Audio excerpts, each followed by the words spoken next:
প্রিয় দর্শক, আসসালামু আলাইকুম। স্বাগত জানাচ্ছি দৈনিক দেশের কথার পেজ থেকে। প্রিয় দর্শক, আপনারা জানেন যে আজকে সকাল থেকে কিন্তু দুপুর নাগাদ কিন্তু ঢাকার যে আকাশের আবহাওয়া কিন্তু ভালোই ছিল এবং তাপপ্রবাহ কিন্তু একটু বেশি ছিল। কিন্তু হঠাৎ করে কিন্তু দুপুর ৩টা নাগাদ কিন্তু ঢাকার আকাশের দেখা যায় মেঘলা আকাশ, এবং সেই মেঘ আকাশ থেকেই শুরু হয় গুড়ি গুড়ি বৃষ্টি, এবং সেই গুড়ি গুড়ি বৃষ্টির মাধ্যমেই কিন্তু শুরু হয়েছে অঝরে বৃষ্টি।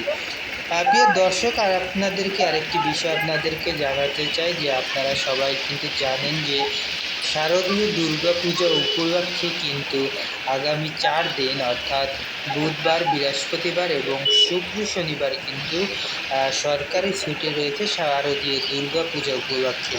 তাই কিন্তু অনেক মানুষ কিন্তু আজকে বাসা থেকে বের হয়েছে, গ্রামের বাড়িতে যাওয়ার উদ্দেশ্য করেই কিন্তু বের হয়েছে যে তারা অফিস আদালত শেষ করে এখান থেকে তারা সরাসরি বাড়িতে যাবে। কিন্তু দর্শক, এই অঝরে বৃষ্টির কারণে কিন্তু সেই ঘরমুখী মানুষের কিন্তু কিছুটা দুর্ভোগে পড়তে হবে, কারণ বৃষ্টির কারণে কিন্তু ঢাকার শহরে কিন্তু বৃষ্টি হলেই কিন্তু যানজটটা কিন্তু একটু বেশি হয়, বা এক স্থান থেকে আর এক স্থানে যাওয়ার জন্য কিন্তু দুর্ভোগ পোহাতে হয়।